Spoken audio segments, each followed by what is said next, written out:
Welcome to the Local Real Estate Show. Join us each week as we hear from local real estate professionals from around the country. We'll hear their stories, get their advice on the current market trends to the best ways to get the most out of your real estate purchases, sales, or investments. Whether you're just getting started and buying your first home or you are a seasoned real estate investor, there's something here for everyone. So buckle up and get ready to hear from the people who know the real estate industry the best. Now your host, Steve Champagne. Welcome, everybody, to today's episode of the Local Real Estate Show. We have a very special guest, Angela Miller from the American Realty in Summerville, South Carolina. Welcome to the show, Angela. How are you? Great, Steve. Thank you so much for having me on today. Well, thanks for being part of the Local Real Estate Show. So we're going to be talking about Summerville, but before we get into Summerville, give me a brief introduction about yourself. Well, my name is Angela Miller, and I have been a real estate agent for almost 30 years. August this year will be 30 years. I am married. I'm a mother of 5 children. I have 6 grandbabies currently, with the 7th on the way. And I work in real estate because I love to help people find their American dream of being a homeowner. Okay.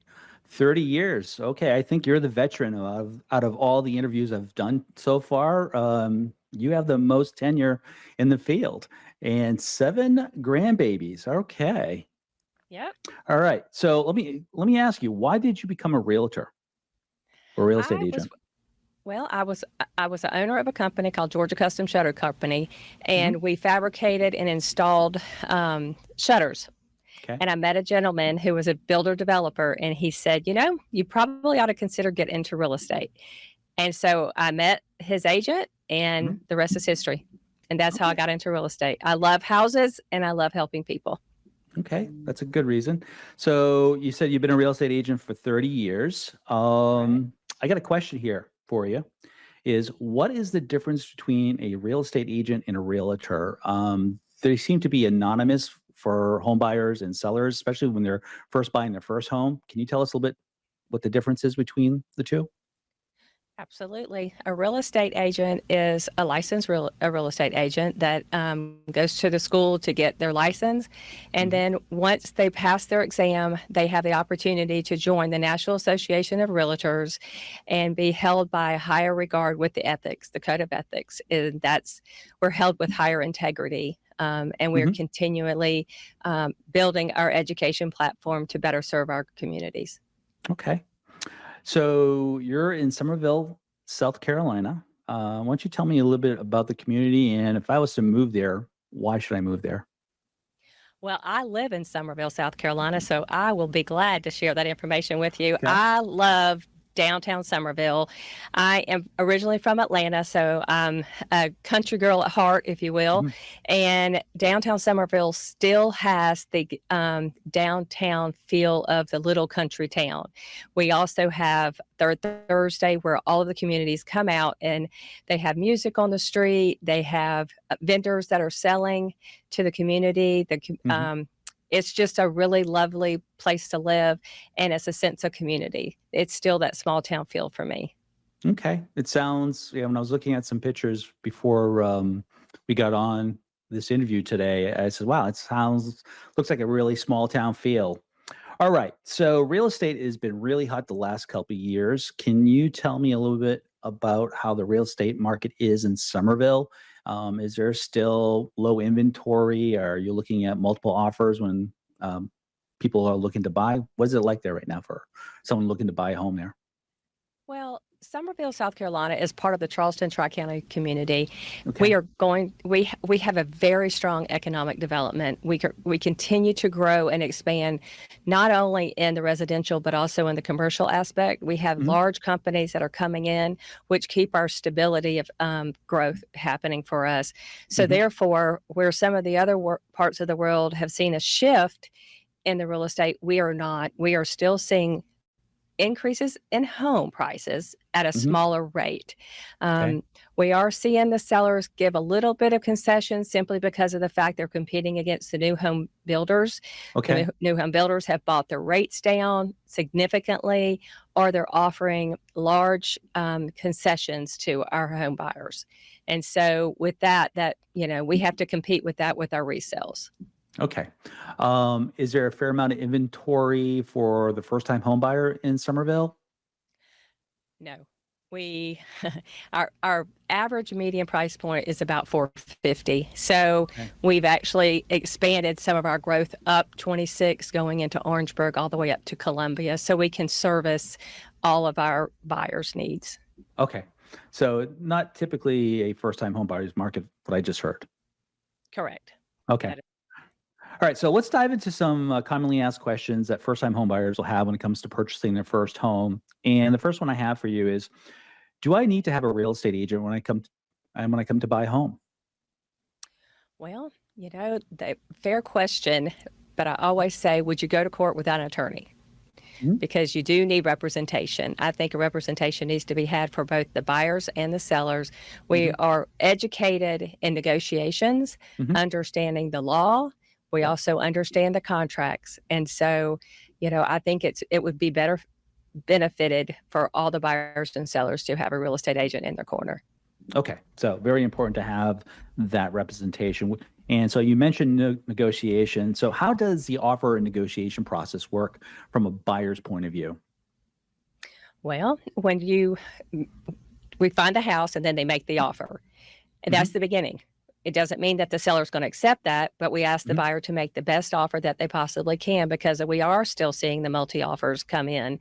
Mhm. So they submit the offer, and then once we contract, and let's say the seller has agreed to take our buyer's offer, well, then the next step is going to be still negotiations of the inspection. So we have to get through the repair um, negotiations. And then we Mhm. also have the appraisals and we have CL 100, which is the termite and moisture reading of the home, making sure that it's cleared as well. So it's all the way up really until the very end. It's not just writing up the offer and negotiating the terms of it to begin with. It's the full contract. It's from beginning to taking it to the closing table. Okay. So the next thing, once a buyer has accepted the offer price and the negotiation price, and that's all been handled out, you're going to do an appraisal. What does that look like for a buyer? What happens during that process? Well, the buyer, really nothing for the buyer. The buyer pays the lender. The lender puts basically the appraisal in a hat. We can't Mhm. have any contact with the appraisals like we had before 2008 and Mhm. 9. So it's given to an appraiser. The appraiser goes out to the home. No one's allowed to be there with the appraiser at the time. So therefore, there's no influence on the Mhm. price. And then Okay. the appraisal comes back in to the lender, and that is shared with the buyer. And that's because the buyer pays for the appraisal. He owns that. And then if it's low, then we have to Mhm. go back to the seller and negotiate the terms of the appraisal. Okay. And either the buyer would have to come to closing with the difference, or Mhm. they would have to negotiate the price down. Okay. All right. So we now have negotiated. We got the appraisal in. You're going out for financing. How much of a down payment does a buyer need? Back you said 2008. After that whole fiasco, pretty much lenders were 20%, and that was it. What type of programs are out there right now? And you don't have to go deep, but what type of programs are out there for a first-time home buyer, and what can they expect for a down payment? FHA is 3.5%, conventional is 3%, and if you're Mhm. VA, that's 100%. We do have areas that are covered by USDA, and that is Mhm. also 100%. We have seen recently some first-time home buyer programs come through, which is 100% as well. In the conventional space, you've seen that? Correct. Hmm. Okay. All right. All right. So there's been some confusion around this, and I want to make sure buyers know who's listening to this.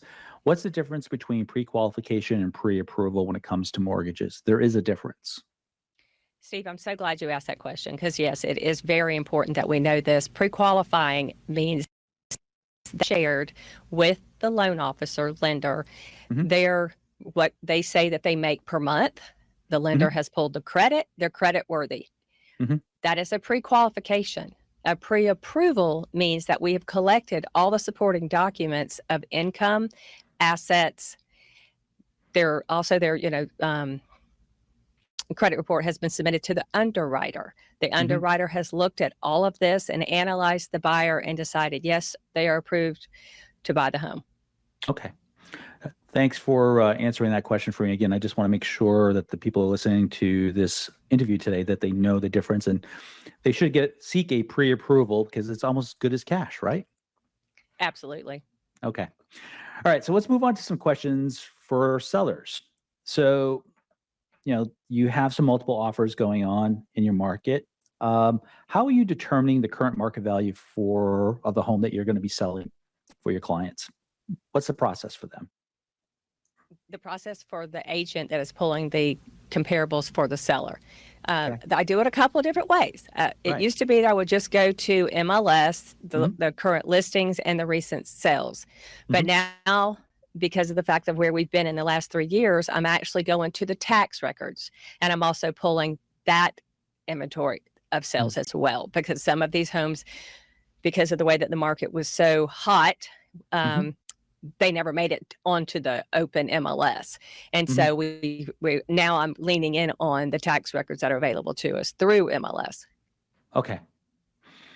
Well, you know what? You're the first real estate agent realtor that I've heard that actually goes to the tax records. That's good. That's doing due diligence to the next level.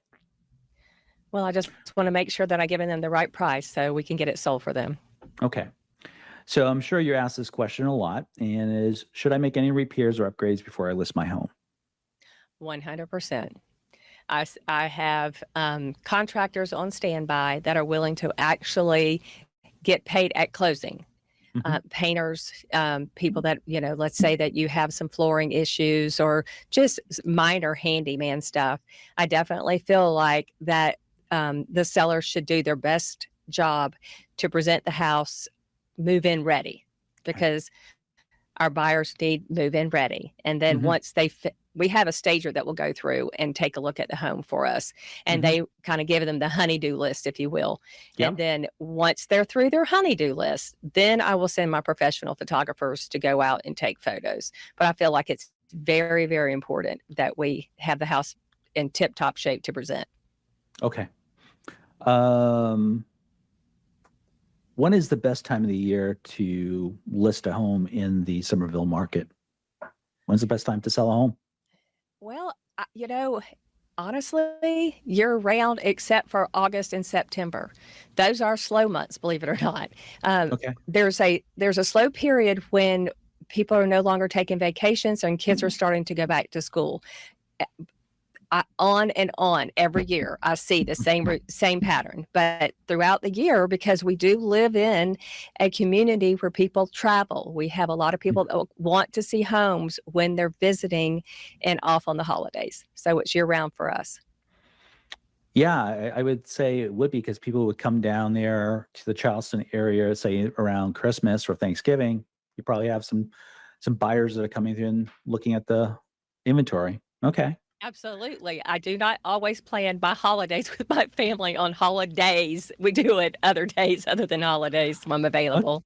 Okay. All right. So you're still seeing multiple offers. So how are you handling multiple offers for your sellers? I do an Excel spreadsheet, and Okay. I let them, make the final decision. But if I were just to push all those papers in front of my sellers, I too would be overwhelmed. So I try to present it on an Excel spreadsheet so they can see, the dollar amount, the type of loan, the due diligence period, the closing date. Those are the things that really matter to them mostly. Okay. All right. So we were in the green room before we hit the record button on this episode today, and little bit of pushback from you on this question, but hopefully, I can get an answer from you. And that is, what is the average commission rate for a real estate agent? Again, in generalities, can you talk on that for me? Well, as a rule, full disclosure here, we're not allowed to comment and say set prices on commission. Yep. But on an average, I'm saying anywhere from 6 to 8% for the listings in our Charleston Tri-County area. Okay.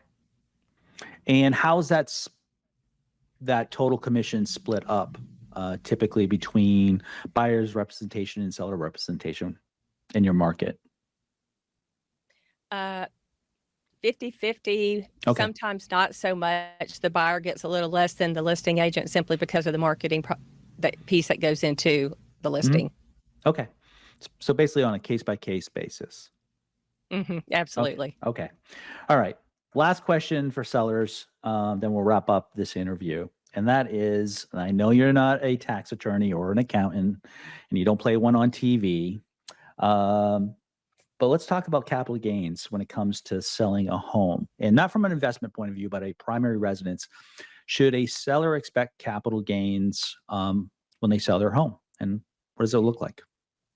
You know, Steve, that's still another really good question because we have seen massive influx in equity in our area. And so, yes, you can expect anything over $250,000 as a single owner or anything over $500,000 as a married or joint ownership is going to be paid in capital gains. Okay. Yeah. All right. So that wraps up the FAQ set portion for sellers and buyers. I just got 2 more questions and then we'll wrap up this interview today, Angela. And this one is a good one. If I was to come and see you to buy a home or sell a home, why should I work with you versus all the other hundreds of so real estate agents and realtors in the Summerville market? What's your unique selling proposition? Because I care about people. Okay. I want to see them. I want to make their American dream come true of homeownership. I want to help them get from where they are to where they want to be.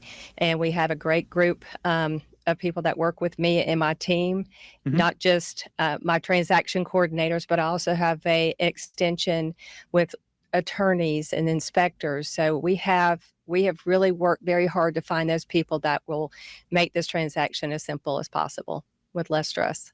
Okay. All right. If someone wants to work with you when it comes to buying or selling a home, how can they get in touch with you? You can call me or text me at 843-990-8963, or you can find me on the web at angelamillerteam.net. Okay. Angela, thank you for coming on the show today. Until the next time, folks, make it a great day. Take care. Bye-bye. Thanks, Steve. Bye-bye. Bye. You have been listening to the Local Real Estate Show. If you are a real estate agent, a mortgage broker, or a closing company and would like to be a guest on an upcoming show, please visit thelocalrealestateshow.com for more information. Thanks for listening.